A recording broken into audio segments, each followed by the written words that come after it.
નમસ્કાર, આપ જોઈ રહ્યા છો કે ન્યૂઝની વિશેષ રજૂઆત આપણી આસપાસ સમયની આરપાર. આજે થોડા જઈશું ભૂતકાળમાં અને વાત કરીશું મંદિરોની અને વિવાદોની.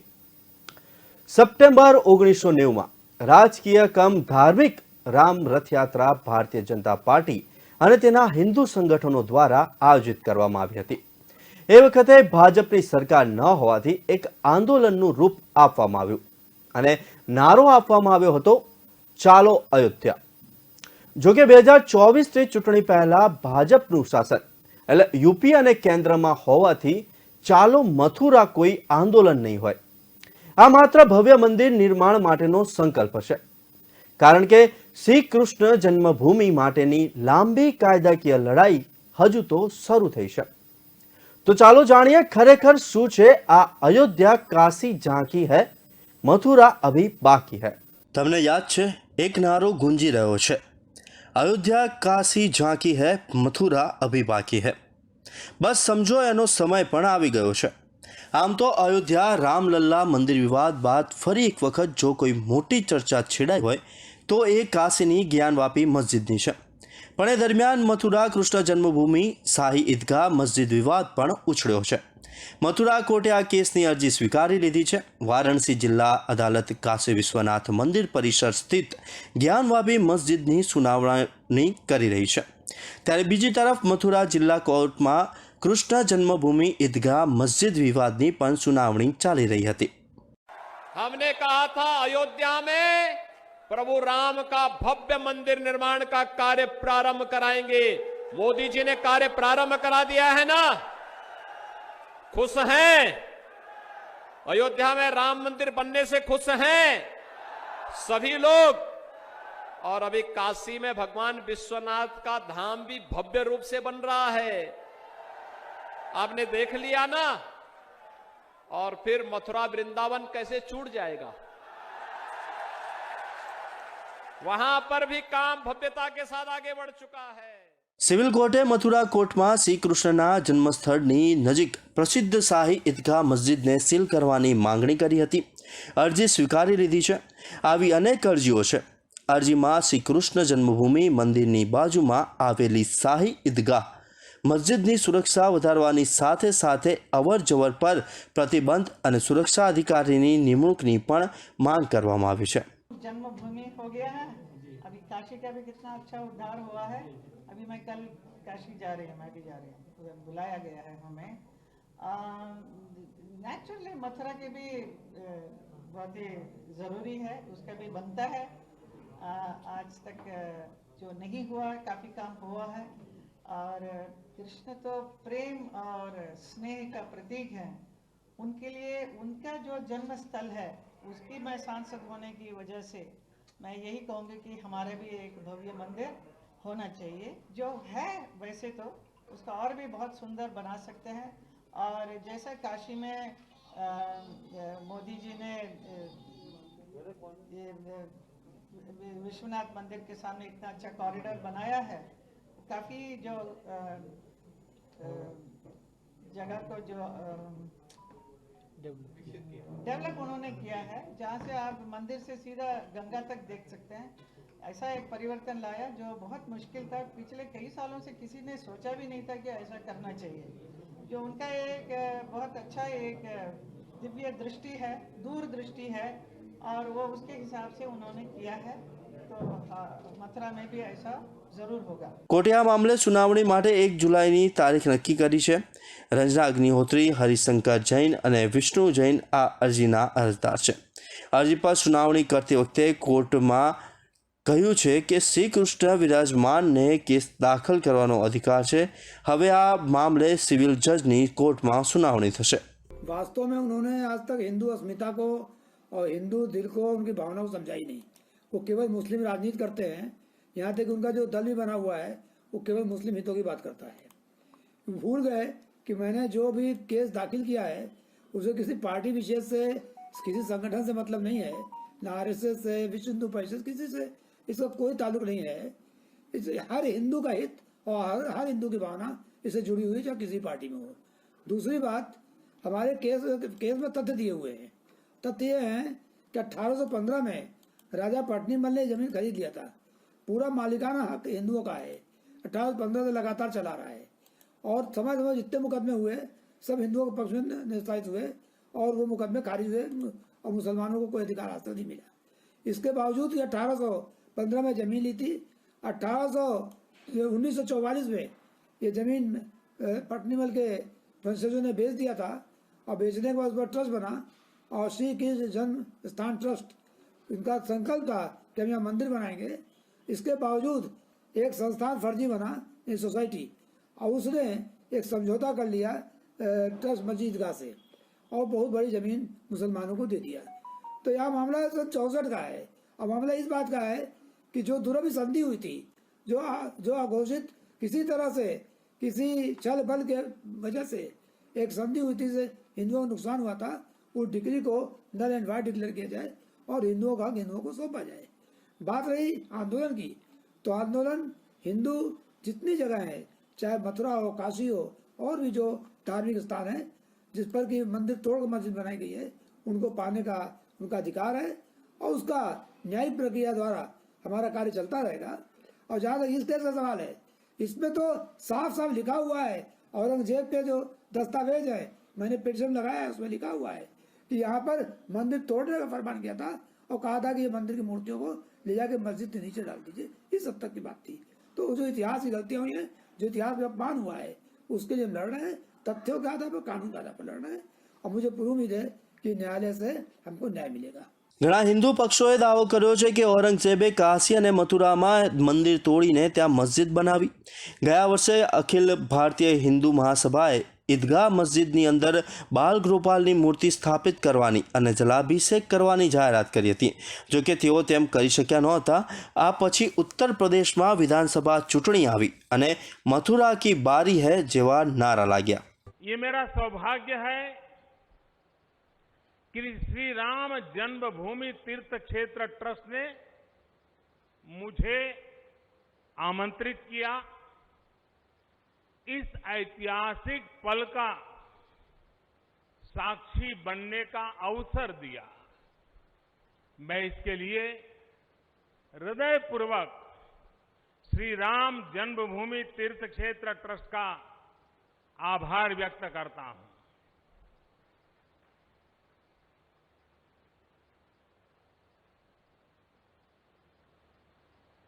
और आना बड़ा स्वाभाविक भी था, क्योंकि राम काज किनु बिनु मोहि कहां बिसरा।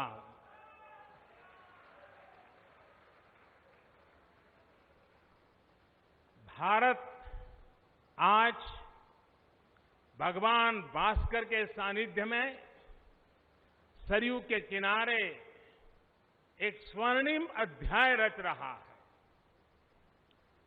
कन्याकुमारी से क्षीर भवानी तक, कोटेश्वर से कामाख्या तक, जगन्नाथ से केदारनाथ तक, सोमनाथ से काशी विश्वनाथ तक, समेत शिखर से श्रवण बेलगोला तक, बोध गया से सारनाथ तक, अमृतसर साहब से पटना साहिब तक, अंडमान से अजमेर तक, लक्षद्वीप से लेह तक, आज पूरा भारत राममय है। बरसों से टाट और टेंट के नीचे रहे हमारे रामलला के लिए अब एक भव्य मंदिर का निर्माण होगा। टूटना और फिर उठ खड़ा होना सदियों से चल रहे इस व्यतिक्रम से राम जन्मभूमि आज मुक्त हुई है। તાજેતરમાં જ 17 મે 2022ના રોજ વિવાદિત ઈદગાહ મસ્જિદ સંકુલને સીલ કરવા માટે મથુરાની સ્થાનિક કોર્ટમાં અરજી કરવામાં આવી. આ અરજી એડવોકેટ મહેન્દ્ર પ્રતાપ સિંહ અને રાજેન્દ્ર મહેશ્વરીએ દાખલ કરી હતી. अरे उसमें क्या है, अयोध्या में रामलला का भव्य मंदिर बन रहा है, काशी में बाबा विश्वनाथ जी का कॉरिडोर बन रहा है। अब श्री कृष्ण जन्मभूमि पर भव्य मंदिर की प्रतीक्षा, इसके पीछे और कुछ नहीं। क्या चुनाव के एजेंडे में होगा? भाजपा के लिए चुनाव के एजेंडे में कोई मंदिर चाहे श्री राम जन्मभूमि का विषय रहा हो, चाहे बाबा विश्वनाथ जी के मंदिर का विषय है, और चाहे श्री कृष्ण जन्मभूमि है, ये चुनाव के मुद्दे नहीं होते, ये आस्था और श्रद्धा के मुद्दे होते हैं। मैं राम भक्त हूँ, मैं शिव जी का भक्त हूँ, मैं भगवान कृष्ण जी का भक्त हूँ, और एक भक्त के रूप में अपने भाव को प्रकट किया। અરજીમાં દાવો કરવામાં આવ્યો હતો કે જો વિવાદિત જગ્યાને સીલ કરવામાં નહીં આવે તો મિલકતનું ધાર્મિક ચરિત્ર બદલાઈ જશે. અરજીમાં એવી માંગણી પણ કરવામાં આવી છે કે શાહી ઈદગાહ મસ્જિદ સંકુલની સુરક્ષા વધારવામાં આવે, કોઈ પણ હિલચાલ પર પ્રતિબંધ મૂકવામાં આવે અને સુરક્ષા અધિકારીઓની નિમણૂક કરવામાં આવે. A plea is filed in the Mathura district court that masjid can be removed. A suit is filed to remove masjid. That is a violation of 1991 Act itself. The Mathura district court asking for a suit, saying the suit is maintainable, is violating Supreme Court judgment. It is against the Parliament Act, that is 1991 Act. So that is why I have categorically stated that when the 91 Act prohibits such cases from even going to court, but for these people law does not matter anymore. They want to rob Muslims of their dignity, simple as that. Earlier when people went, it was a different party. Now a different party is going there. So you are making a mockery of the legal system. When another plaintiff had gone, another party had gone, the court said no. So you create a different party, and this is the same party which has gone to Kashi. Now they have gone to Indore as well. And these are all connected to Sangh Parivar. Whether it is Gyanvapi or Mathura, the idea is to create an atmosphere of mistrust. The idea is to create more hatred towards the Muslim community. The idea is to create a fear, a lack of security among our Hindu brethren. And the whole purpose is to take back this country back in time, that is in late 80s, pre-demolition and post-demolition Babri Masjid. અગાઉ 13 મેના રોજ મનીષ યાદવ નામની વ્યક્તિએ civil જજ મથુરાની કોર્ટમાં અરજી દાખલ કરી હતી, જેમાં શાહી ઈદગાહ મસ્જિદનું નિરીક્ષણ કરવા માટે એડવોકેટ કમિશનની નિમણૂકની માંગ કરવામાં આવી હતી. તેમની અરજીમાં મસ્જિદની અંદર હિન્દુ ધાર્મિક પ્રતીકોની હાજરીને ધ્યાનમાં રાખીને તરત જ વરિષ્ઠ પત્રકાર એક એડવોકેટ કમિશનરની નિમણૂક કરી શાહી ઈદગાહના વિડીયો સર્વે કરવાની અરજીમાં પ્રેરણા કરવામાં આવી હતી. તાજેતરમાં જ અલ્હાબાદ હાઈકોર્ટે મથુરાની અદાલતને શ્રી કૃષ્ણ જન્મભૂમિ વિવાદ અંગે તેમની સમક્ષ પડતર 2 અરજીઓ પર 4 મહિનામાં નિર્ણય લેવાની નિર્દેશ આપ્યો હતો. આખા મામલાને ડિટેલમાં સમજીએ તો આ સમગ્ર વિવાદ લગભગ 13 એકર જમીનનો છે, જેમાં 10 એકર જમીન શ્રી કૃષ્ણ જન્મસ્થાન પાસે છે અને 2.5 એકર જેટલી જમીન શાહી ઈદગાહ મસ્જિદ પાસે છે. હિન્દુઓનો દાવો છે કે પહેલાં અહીં એક મંદિર હતું જેને ઔરંગઝેબે તોડીને મસ્જિદ બનાવી છે. હિન્દુઓ માને છે કે જ્યાં ઈદગાહ મસ્જિદ બનાવવામાં આવી છે તે જગ્યા છે ત્યાં પહેલાં કંસની જેલ હતી. આ જેલમાં દેવકીએ શ્રીકૃષ્ણને જન્મ આપ્યો હતો. હિન્દુ પક્ષે સમગ્ર 13 એકર જમીનની માલિકીની માંગણી કરી છે. મથુરાના કટરા કેશવદેવને ભગવાન શ્રીકૃષ્ણનું જન્મસ્થાન માનવામાં આવે છે. મંદિર સંકુલની બાજુમાં શાહી ઈદગાહ મસ્જિદ છે. 17મી સદીમાં બનાવવામાં આવી હતી, પણ હિન્દુઓ દાવો કરે છે કે મંદિરને તોડીને મસ્જિદ બનાવવામાં. सुप्रीम कोर्ट में श्री राम जन्मभूमि से संबंधित केस सुनवाई हुई. उस सुनवाई में माननीय न्यायालय ने जानना चाहा कि मीडिएशन में क्या क्या हुआ है. उनसे रिपोर्ट मांगी है कि 31 जुलाई तक की स्टेटस रिपोर्ट दीजिए और 2 अगस्त को अगर कोर्ट से संतुष्ट नहीं होगी तो डे टू डे हियरिंग की डेट फिक्स हो जाएगी. डे टू डे की तरफ जा रहे हैं और पूरी उम्मीद है कि हिंदू पक्ष को न्याय मिलेगा. 500 साल से जिस गुलामी को हम ढो रहे हैं उस गुलामी का अंत होगा और केस की सुनवाई होगी और हम विजयी होंगे. તે જ સમયે ઘણા મુસ્લિમ સંગઠનો આ દાવાને નકારી કાઢે છે. હિન્દુઓના દાવા પ્રમાણે ઔરંગઝેબે 1969માં કાશીમાં વિશ્વનાથ મંદિર તોડ્યું હતું અને 1670માં મથુરામાં કેશવદેવના મંદિરને તોડી પાડવાનું ફરમાન બહાર પાડ્યું હતું. આ પછી કાશીમાં જ્ઞાનવાપી મસ્જિદ અને મથુરામાં શાહી ઈદગાહ મસ્જિદ બનાવવામાં આવી. શ્રીકૃષ્ણ જન્મસ્થાન સેવા સંસ્થાનના સભ્ય ગોપેશ્વરનાથ ચતુર્વેદીએ વિવિધ મીડિયા અહેવાલોમાં જણાવ્યું છે કે શ્રીકૃષ્ણ જન્મસ્થાન સેવા સંસ્થાન અને શાહી મસ્જિદ ઈદગાહ વચ્ચે પ્રથમ ટ્રાયલ 1832માં શરૂ થઈ હતી. ત્યારથી લઈને અત્યાર સુધી વિવિધ મુદ્દાઓમાં અનેક મુકદ્દમાઓ અથવા છે. પરંતુ દરેક વખતે શ્રી કૃષ્ણ જન્મસ્થાન સેવા સંસ્થાનનો વિજય થયો હતો. અતાઉલ્લા ખાને 15 માર્ચ 1832ના રોજ કલેક્ટરને આવેદનપત્ર આપ્યું, જેમાં કહેવામાં આવ્યું હતું કે 1815માં જે હરાજી થઈ હતી તેને રદ કરવામાં આવે. ઈદગાહના સમારકામ માટે પરવાનગી આપવી જોઈતી. તો 29 ઓક્ટોબર 1832ના રોજ કલેક્ટર WH ટ્રેલરે એક આદેશ આપ્યો હતો, જેમાં હરાજીને ન્યાય ઠેરવવામાં આવી અને કહ્યું કે માલિકી પટણીમલ રાજ પરિવારની છે. આ હરાજીની જમીનમાં ઈદગાહનો પણ સમાવેશ કરવામાં આવ્યો હતો. ये सुप्रीम कोर्ट में आज ये केस सुनवाई के लिए लगा था और इसमें क्या कहते हैं मुस्लिम पक्ष के जो वकील हैं एजाज मकबूल साहब, उन्होंने ये ऑब्जेक्शन किया कि कुछ किताबों का ट्रांसलेशन होना बाकी है. वो किताबें रामचरितमानस, भगवत गीता, जिनके कुछ पोर्शंस पे हिंदू पक्ष रिलाई कर रहा है और हमारा ये स्पेसिफिक कहना रहा है कि पूरी किताब का ट्रांसलेशन फाइल होने की जरूरत नहीं है. जिन श्लोकों पर हम रिलाई कर रहे हैं, जब आर्गूमेंट्स के दौरान हम उन श्लोकों को ट्रांसलेट करके फाइल कर देंगे.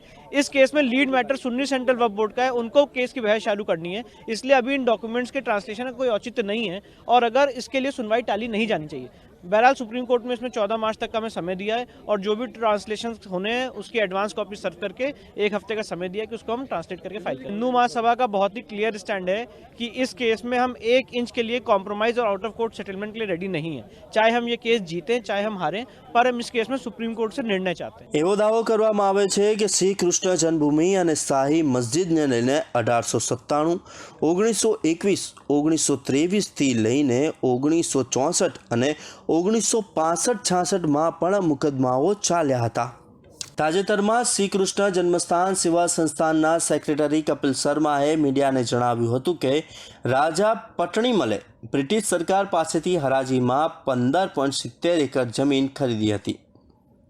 સંસ્થાના જણાવ્યા અનુસાર 16 માર્ચ 1815ના રોજ કટરા કેશવદેવ સંકુલને ઈસ્ટ ઇન્ડિયા કંપની વડી ખુલ્લી દ્વારા હરાજી દ્વારા રાજા પટણીમલને નઝુલ જમીન તરીકે અપનાવવામાં આવી હતી, જે ભગવાન કૃષ્ણનું ભવ્ય મંદિર બનાવવાના હેતુથી સૌથી વધુ બોલી લગાવીને ખરીદવામાં આવી હતી. भारत की न्यायपालिका स्वतंत्र है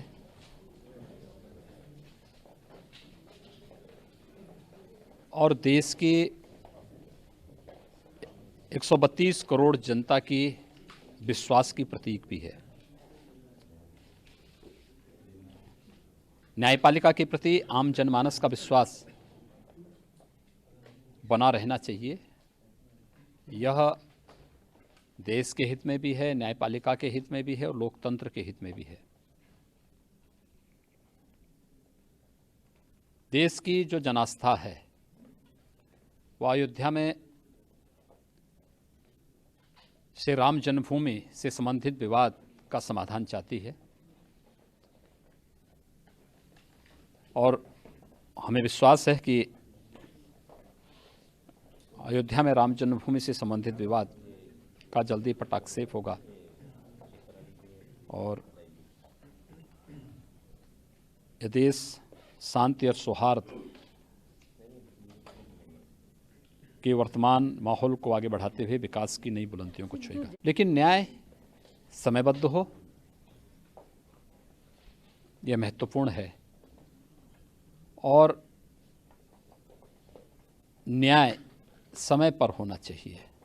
कभी कभी देर से आया हुआ न्याय अन्याय के समान हो जाता है और मुझे लगता है कि इस बात का ध्यान सभी को रखना होगा. બીજી તરફ શાહી ઈદગાહ કમિટી તરફથી કહેવામાં આવ્યું હતું કે આ વિવાદ બળજબરીથી ઊભો કરવામાં આવી રહ્યો છે. બંને ધાર્મિક સ્થળોના રૂટ અલગ છે. કૃષ્ણ નગરીમાં સૌ ભાઈચારા સાથે રહેશે.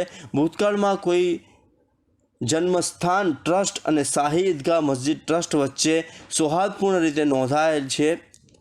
હવે કેટલાક લોકો કોઈ કારણ વગર આ મુદ્દો ઉઠાવવાનો પ્રયત્ન કરી શકે છે.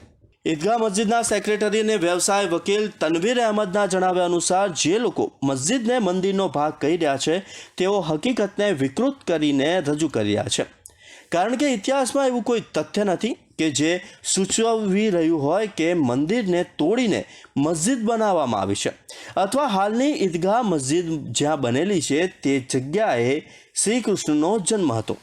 मानो कि भाई बाबरी मस्जिद गिराने के बाद इनको तकलीफ होती है, तो विस्फोट की बात क्या करें, कैसे करें?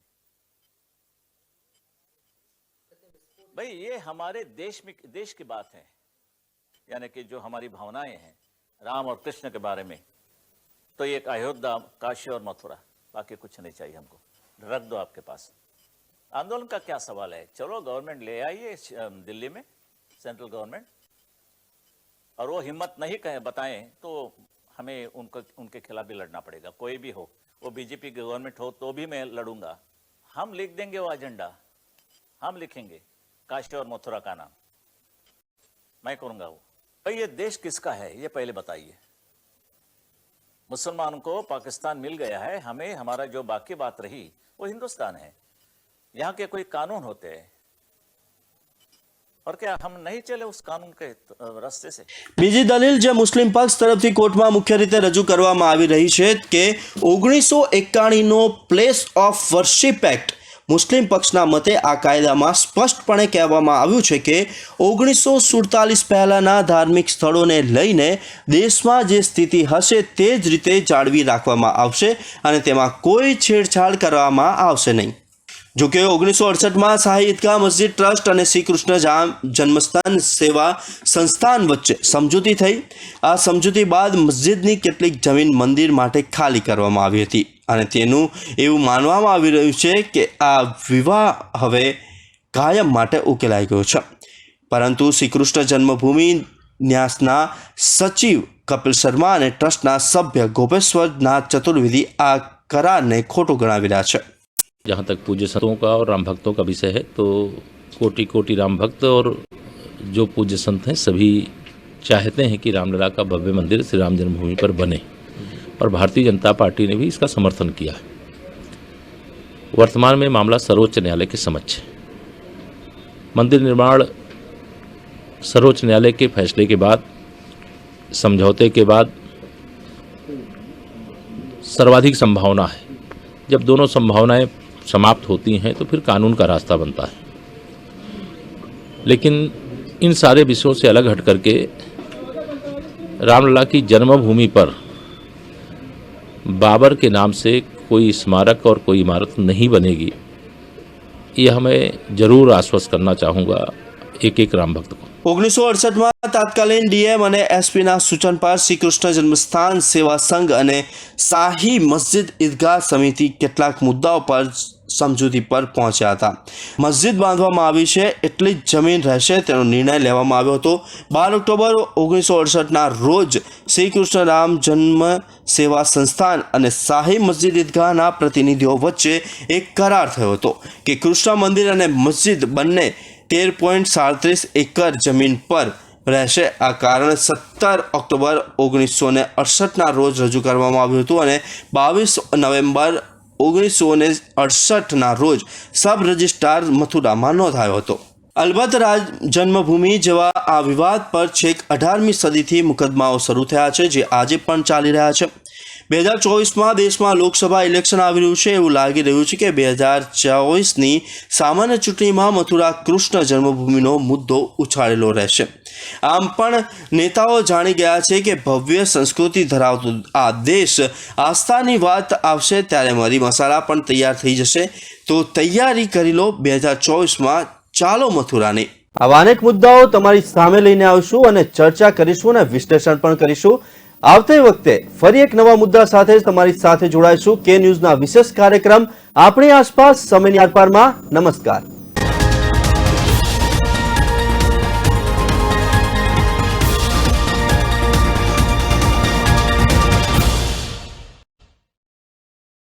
कामयाबी की असली पहचान तभी होती है जब उसकी बुनियाद मजबूत हो, क्योंकि जिन्हें खुद पर भरोसा हो उनकी ताकत कभी कम नहीं होती है।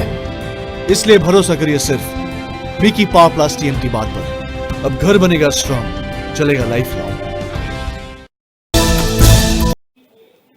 નમસ્કાર દર્શક મિત્રો, આપ જોઈ રહ્યા છો કે ન્યૂઝ। હું છું Amish Patel.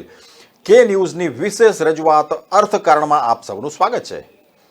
NSC Nifty 50 index 0.55% ઘટીને 16,125.15 બંધ થયો હતો અને એસએનપી બીએસસી સેન્સેક્સ 0.43% ઘટીને 54,052.61 પર હતો।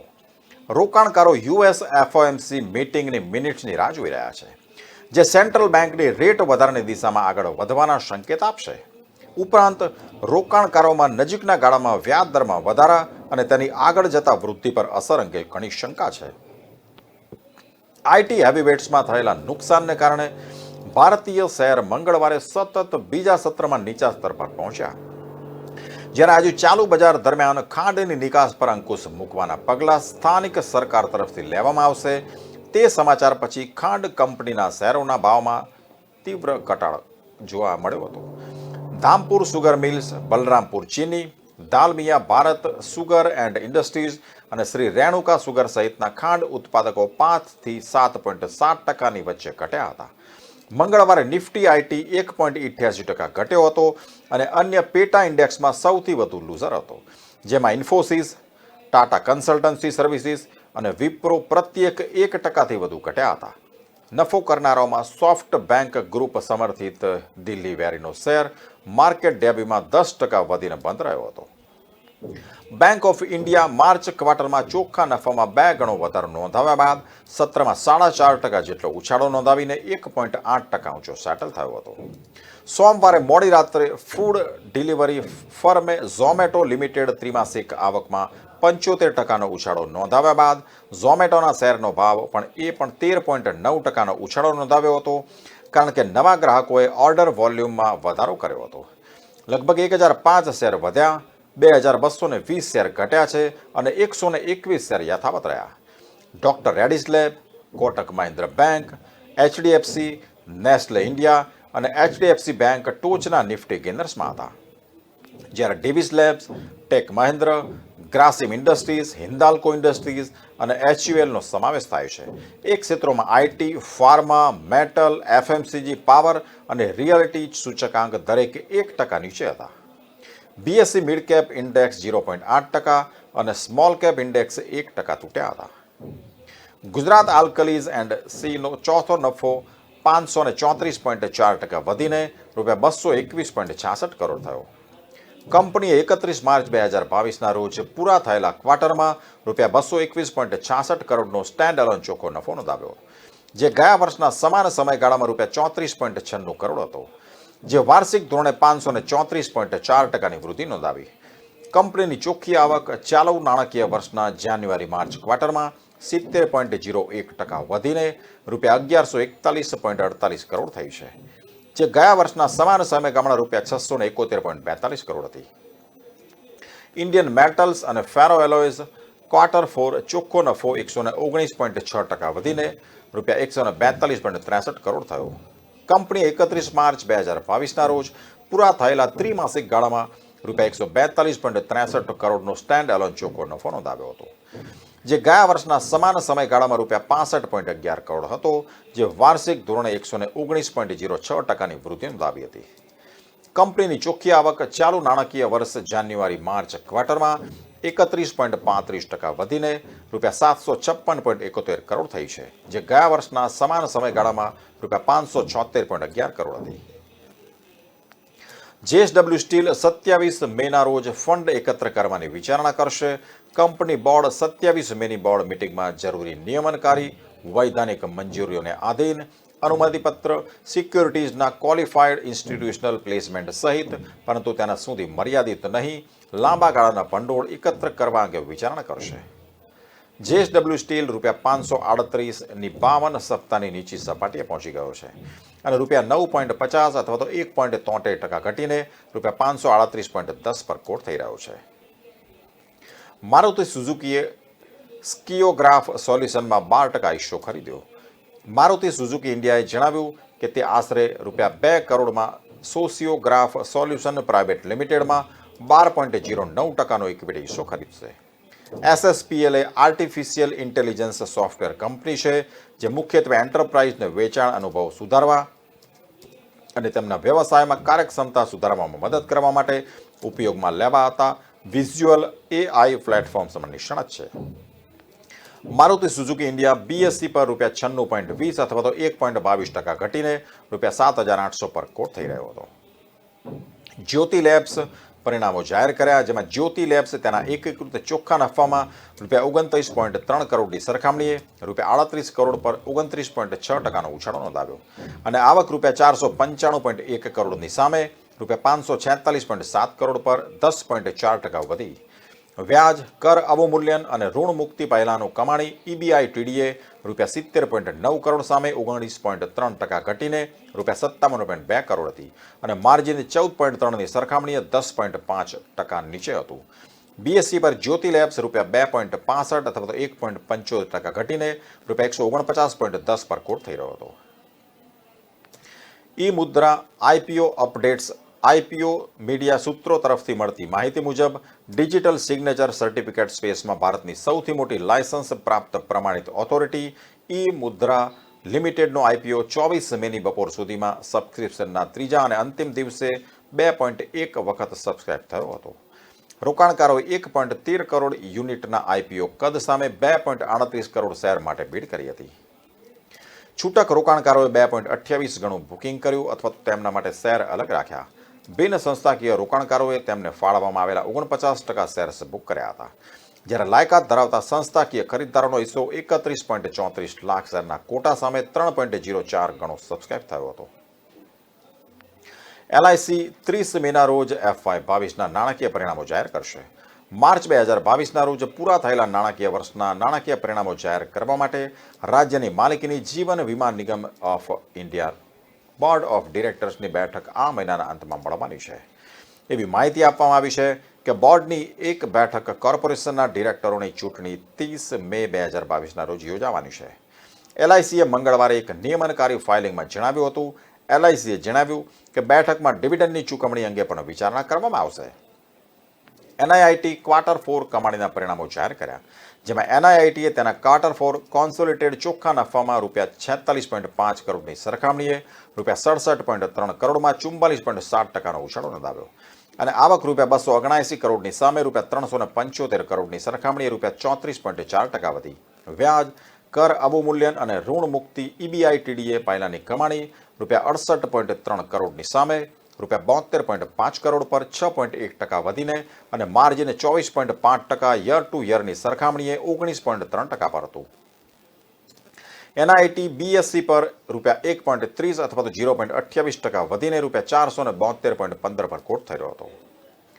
ઝી એન્ટરટેનમેન્ટ UAEની T20 લીગ સાથે વૈશ્વિક મીડિયા અધિકાર કરાર પર હસ્તાક્ષર કર્યા હતા.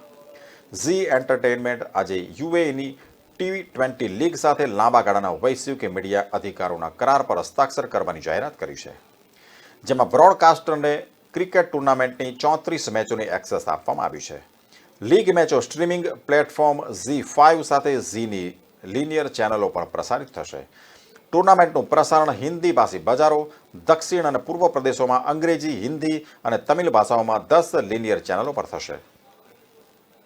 બ્રોડકાસ્ટરે કહ્યું કે તે 190થી વધુ દેશોમાં વૈશ્વિક હાજરી ધરાવે છે, જે તેમને લીગને 100 મિલિયનથી વધુ ઘરોમાં લઈ જવામાં મદદ કરશે. જી એન્ટરટેનમેન્ટ એન્ટરપ્રાઇઝ BSE પર ₹0.10 અથવા તો 0.04% વધીને ₹238 પર કોટ થઈ રહ્યો હતો. ઇપ્કા લેબોરેટરીઝ ક્વાર્ટર 4 કમાણીના પરિણામો જાહેર કર્યા. ઇપ્કા લેબોરેટરીઝ એકીકૃત ક્વાર્ટર 4 ચોખ્ખા નફામાં ₹161.3 કરોડની સરખામણીએ ₹130.2 કરોડ 19.3%નો ઘટાડો નોંધાવ્યો અને આવક ₹1114.70 કરોડની સરખામણીએ 1114.70 કરોડની સરખામણીએ 15.6% વધીને વ્યાજ, કર અવમૂલ્યન અને ઋણ મુક્તિ પહેલાંની કમાણી EBITDA ₹229 કરોડની સરખામણીએ 219.3 કરોડ પર 4.2% ઘટી અને માર્જિન 20.5% યર ટુ યરની સરખામણીએ 17% હતું. બેંક ઓફ ઇન્ડિયાના પરિણામો જાહેર કર્યા.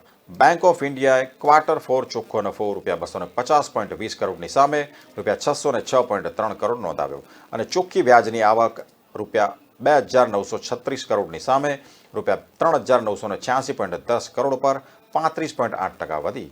ગ્રોસ NPA 10.46% સામે 9.98% અને ચોખ્ખી NPA 2.66% ક્વાર્ટર ટુ ક્વાર્ટર સામે 2.34 પર હતી. બેંક ઓફ ઇન્ડિયા BSE પર ₹0.55 અથવા તો 1.18% વધીને ₹47 પર કોટ થઈ રહ્યો હતો. NBCC તરફથી ઓર્ડર મેળવ્યો હતો. NBCCને પ્રોજેક્ટ મેનેજમેન્ટ કન્સલ્ટન્ટ તરીકે Pondicherry smart city development limited હેઠળ વિવિધ ઇન્ફ્રાસ્ટ્રક્ચર ડેવલપમેન્ટ કામોના પ્લાનિંગ, ડિઝાઇનિંગ અને એક્ઝિક્યુશનનું કામ આપવામાં આવ્યું છે. કુલ રૂપિયા 313.80 કરોડના ખર્ચે કંપનીએ જણાવ્યું કે તેનું પ્રકાશન NBCC NSE પર 0.10 અથવા તો 0.30% ઘટીને 33.65 પર કોટ થઈ રહ્યો હતો. એલેમ્બિક ફાર્માને ફાયરફેનિડોન ટેબ્લેટ માટે અંતિમ US FDA મંજૂરી મળી હતી. એલેમ્બિક ફાર્માસ્યુટિકલ્સને પીરફેનિડોન ગોળીઓ 267 mg અને 801 mg માટે તેની સંક્ષિપ્ત નવી દવા એપ્લિકેશન ANDA માટે US food and drug administration તરફથી અંતિમ મંજૂરી મળી છે. JSW એનર્જી રૂપિયા 5,000 કરોડ સુધી એકત્ર કરવા શેર ધારકોની મંજૂરી માંગશે તેવી માહિતી મળી છે. JSW એનર્જી 14 જૂને યોજાનારી વાર્ષિક સામાન્ય સભા દરમિયાન ઇક્વિટી શેર, બોન્ડ અને આવી અન્ય સિક્યુરિટીઝ દ્વારા રૂપિયા 5,000 કરોડ સુધી એકત્ર કરવા માટે શેર ધારકોની મંજૂરી માંગશે. વાર્ષિક સામાન્ય સભાની સૂચના અનુસાર સૂચિત રિઝોલ્યુશન એકવાર શેર ધારકો દ્વારા પસાર કરવામાં આવે તો કંપનીના બોર્ડ ઓફ ડિરેક્ટર્સને કુલ રૂપિયા 5,000 કરોડ અથવા તો તેની સમકક્ષ કોઈ પણ વિદેશી ચલણમાં સિક્યુરિટીઝ જારી કરવા સક્ષમ બનાવશે. BSE પર JSW એનર્જી રૂપિયા 10.20 અથવા તો 3.29% ઘટીને રૂપિયા 299.85 પર કોટ થઈ રહ્યો હતો. શિલ્પા મેડિકેર રૂપિયા 45.20 અથવા તો 11.02% વધીને રૂપિયા 455.50 પર કોટ થઈ રહ્યો હતો. રૂપિયા 465 ની ઇન્ટ્રાડે હાઈ અને રૂપિયા 435.25 ની ઇન્ટ્રાડે નીચી સપાટીએ પહોંચી ગયો. શેર 79,523 શેરના વોલ્યુમ સાથે ટ્રેડિંગ કરી રહ્યો હતો. તેની 5 દિવસની સરેરાશ 3,217 શેરની સરખામણીમાં 2,372.27%ના વધારા સાથે અંદાજિત બંધ રહ્યો હતો. Aditya Birla fashion and retail રૂપિયા 2,195 કરોડ સુધીનું ભંડોળ એકત્ર કરવાની મંજૂરી આપી છે. આદિત્ય બિરલા ફેશન એન્ડ રિટેલના બોર્ડ ઓફ ડિરેક્ટર્સે આજે મળેલી તેની બેઠકમાં કેલેડિયમ ઇન્વેસ્ટમેન્ટ PTEને પ્રેફરન્શિયલ એલોટમેન્ટના ધોરણે ઇક્વિટી શેર અને વોરંટ ઇસ્યુ કરીને રૂપિયા 2,195 કરોડ સુધીનું ફંડ એકત્ર કરવાની મંજૂરી આપી છે. ઓલેક્ટ્રા ગ્રીન ટેક આર્મને સૌથી ઓછી બોલી લગાવનાર જાહેર કરવામાં આવ્યું. ઈવે ટ્રાન્સ પ્રાઇવેટ લિમિટેડને L1 બીડર તરીકે જાહેર કરવામાં આવ્યું. હવે તેને રાજ્ય પરિવહન ઉપક્રમોમાંથી 2100 ઇલેક્ટ્રિક બસો માટે લેટર ઓફ ઓર્ડર આપવામાં આવ્યો છે. 2,100 ઇલેક્ટ્રિક બસોના સપ્લાય માટેનો આ ઓર્ડર 12 વર્ષના સમયગાળામાં gross cost contract OPEX model પર છે.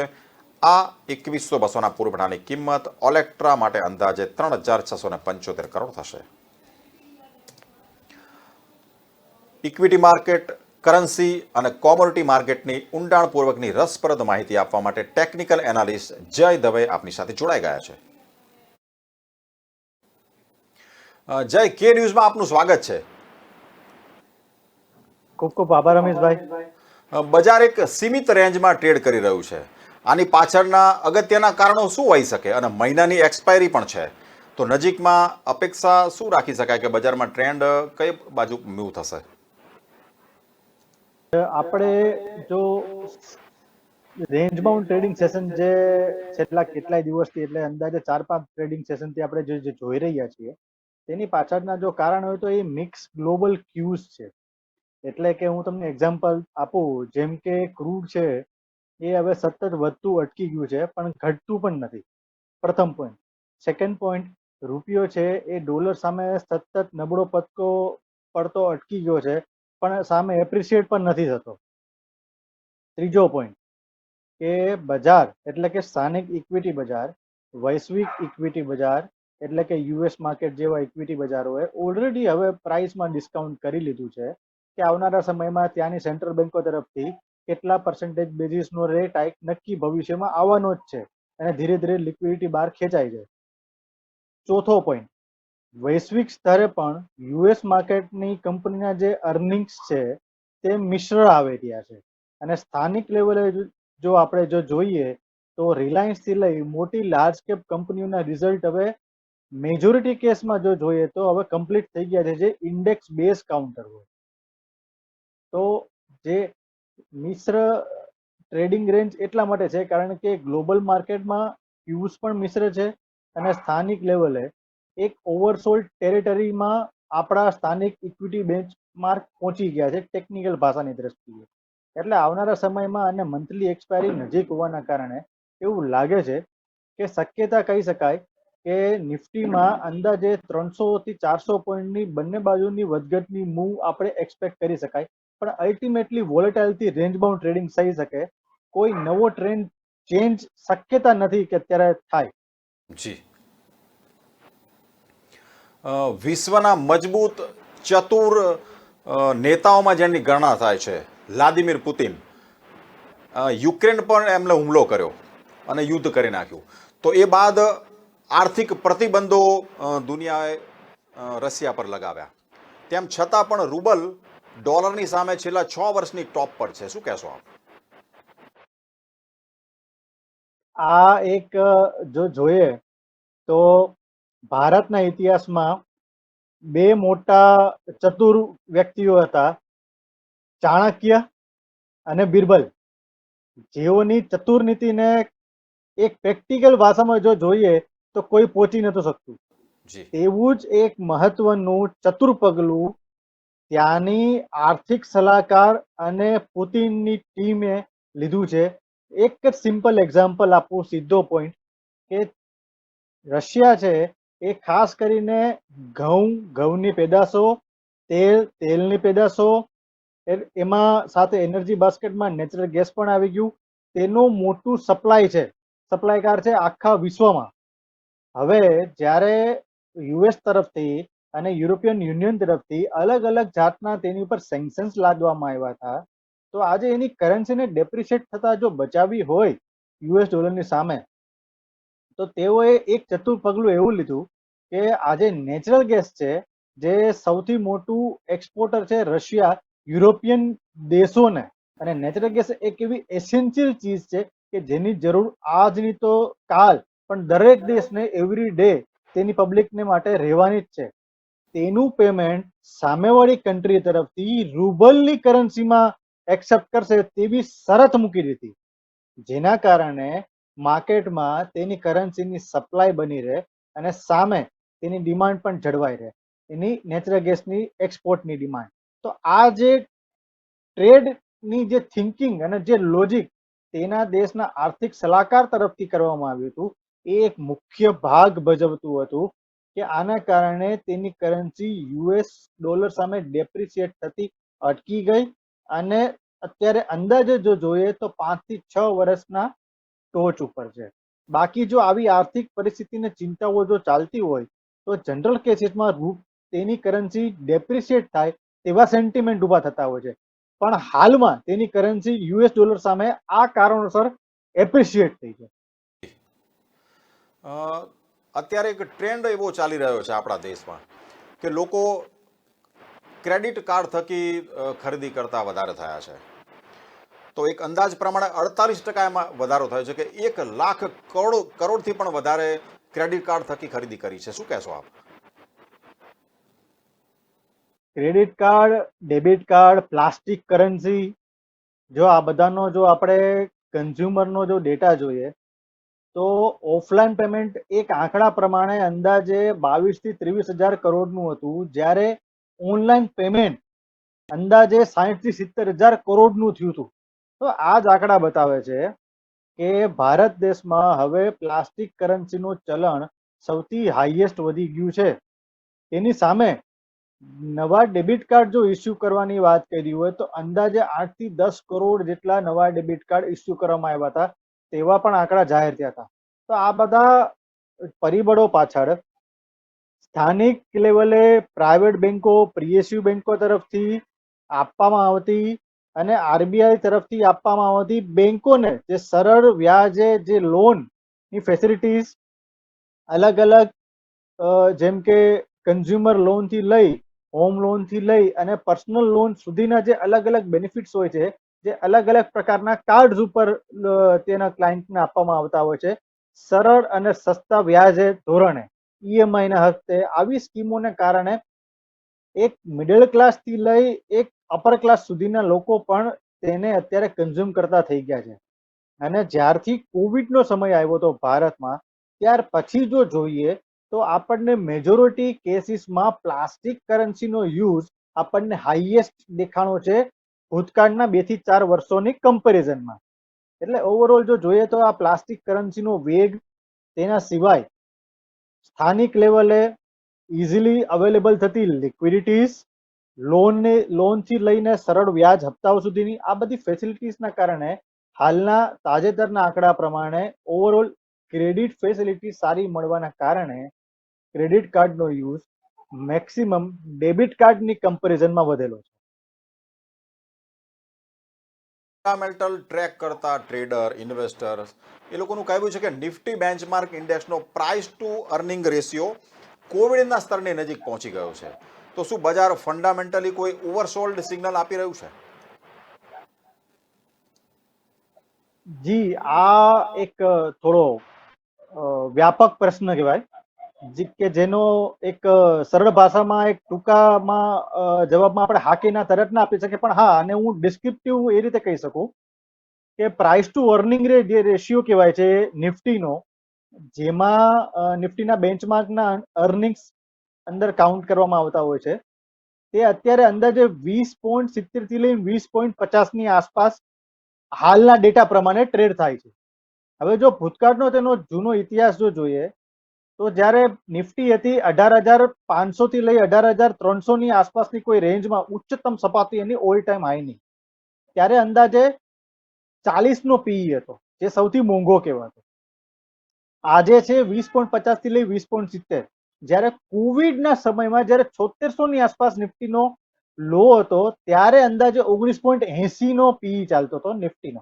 એટલે આ કારણોસર બજારના ફંડામેન્ટલ એનાલિસ્ટ લોકો કહી શકે છે, એવી શક્યતા કહેવાય કે ફંડામેન્ટલ વ્યૂથી, પ્રાઇસ ટુ અર્નિંગ રેશિયોના વ્યૂથી નિફ્ટી અત્યારે ઓવરસોલ્ડ ટેરિટરીમાં કહી શકાય ભાવ અથવા તો વેલ્યુએશન પ્રમાણે. ક્વાઇટ. પણ હા, આ પ્યોર એક ટ્રેન્ડ ઇન્ડિકેટર કહી શકાય નહીં કે જેનાથી કન્ફર્મ તમે કહી શકો કે ટ્રેન્ડ એનો રિવર્સ થઈ ગયો, કારણ કે હાલમાં પરિસ્થિતિ ગ્લોબલ માર્કેટ ઉપર આપણું ઇક્વિટી માર્કેટ વધારે ફોલો અને ડિપેન્ડ છે, ના કે ફંડામેન્ટલ આસ્પેક્ટ ઉપર. પણ હા, આને એક પરિબળ કહી શકાય કે નિફ્ટીનું વેલ્યુએશન અત્યારે ઓવરસોલ્ડ ટેરિટરીમાં પ્રાઇસ ટુ અર્નિંગ રેશિયો પ્રમાણે કહી શકાય. એપ્રિલ મહિનામાં પણ 40,000 વેચવાલીના આંકડા વિદેશી નિવેશકો તરફથી, જ્યારે ચાલુ મહિનામાં પણ 48,500 કરોડની વેચવાલીના આંકડા. બીજી બાજુએ રૂપિયાની નરમાશ, શું આવા કારણો હજી પણ સેન્ટિમેન્ટ પ્રમાણે કેટલી સેન્ટિમેન્ટ પ્રમાણે અસર કરી શકશે, ખાસ કરીને સેક્ટર પ્રમાણે જો વ્યૂ જોયા હતો? જ્યાં સુધી વિદેશી નિવેશકોના આંકડાની જો આપણે વાત કરીએ તો સતત કરંટ કેલેન્ડર યર 2020 સતત એવરી મંથ ઓન મંથ વેચવાલીના આંકડા છે, ઇન્ક્લુડિંગ બજેટ પછી પણ. તો ઓવરઓલ જો જોઈએ તો આ વિદેશી નિવેશકો જ્યારે એક્ઝિટ થતા હોય છે ત્યારે મોટું પ્રેશર આવતું હોય છે લાર્જ કેપ કાઉન્ટર્સ, જેની પાછળ આપણને ઘણીવાર જો જોયેલું હોય તો HDFC ગ્રુપ છે, હિન્દુસ્તાન યુનિલિવર છે, ક્યારેક ITC, લાર્સન એન્ડ ટુબ્રો છે. આવા મોટા લાર્જ કેપ કાઉન્ટરમાંથી જ્યારે વિદેશી નિવેશકો નીકળતા હોય છે ત્યારે તેનું પ્રેશર આવતું હોય છે. પણ સ્થાનિક લેવલે મ્યુચ્યુઅલ ફંડ્સ, SIP કેટેગરીના મોટા ફંડ હાઉસીસ, તેઓની તરફથી એક પાર્શિયલી સપોર્ટ આપણને મળતો રહે છે, જેથી બંનેનું સેટ ઓફ રહે છે. પણ ઓવરઓલ જો જોઈએ તો ટ્રેન્ડ નેગેટિવ વેચવાલીના આંકડા વિદેશી નિવેશકો તરફથી કહી શકાય. બીજી બાજુ વ્યાજદર આપણે હવે ઇન્ટરેસ્ટ રેટ સાયકલ સ્થાનિક દેશ લેવલે આપણે ઇન્ટરેસ્ટ રેટ સાયકલ રિવર્સ થઈ ગઈ છે. વ્યાજદરના પહેલી વખત વધવાના સંકેત આવી ગયા, હજી પણ વધવાના સંકેત જૂન મહિના અને ઓગસ્ટ મહિનામાં આવે તેવા સંકેત છે. તો આ બધા પ્રેશર છે જે સેન્ટિમેન્ટ પ્રમાણે રૂપિયાને ડોલર સામે નબળો પાડે છે. ત્રીજી બાજુ ઇન્ટરનેશનલ માર્કેટમાં ક્રૂડ ઓઇલ છે, બ્રેન્ટ છે, તે અંદાજે $100 નીચે ફરીથી આવતું નથી અને $100 ઉપર સસ્ટેન થાય છે. તો આપણો રૂપિયો ક્રૂડ બાસ્કેટ હાઈએસ્ટ બારથી ઇમ્પોર્ટ કરવાના કારણે સેન્ટિમેન્ટ પ્રમાણે પણ અને ટ્રેડ પ્રમાણે પણ નબળો પડે છે. એટલે ઓવરઓલ જો જોઈએ તો સેન્ટિમેન્ટ કહેવાય કે ઇક્વિટી બજારમાં રિસ્ક ઓફ સેન્ટિમેન્ટ હોવાના કારણે લોકો જોખમી એસેટ્સમાં અત્યારે ઓછા રૂપિયા ઇન્વોલ્વ કરે છે અને ફિક્સ ઇન્કમ સિક્યુરિટીઝ હોય કે જ્યાં રિસ્ક ઓછું હોય ત્યાં અત્યારે ફંડ્સનો ફ્લો જાય છે. તો આ રીતે કહી શકાય છે. બીજી બાજુ આપણા સ્થાનિક લેવલે બોન્ડ યીલ્ડ 7.5% થી લઈને 7% ઉપર સસ્ટેન થાય છે, તો બોન્ડ માર્કેટમાંથી પણ આઉટફ્લો થાય છે. એટલે ઓવરઓલ જો જોઈએ તો સેન્ટિમેન્ટ ડ્રીવન બજાર હોવાના કારણે રૂપિયો અને સ્થાનિક બજારમાં આવા પરિબળો અત્યારે કામ કરી રહ્યા છે. જી રાષ્ટ્રીય અને આંતરરાષ્ટ્રીય ઘટનાઓ માર્કેટ પર જે અસર કરી રહી છે એ સચોટ અને સરળ ભાષામાં ઇન્વેસ્ટર દર્શક મિત્રોને સમજાવવા માટે કે ન્યૂઝ સાથે જોડાવા બદલ આપનો ખૂબ ખૂબ આભાર. અર્થકારણમાં બસ આટલું જ. વધુ સમાચાર માટે જોતા રહો કે ન્યૂઝ.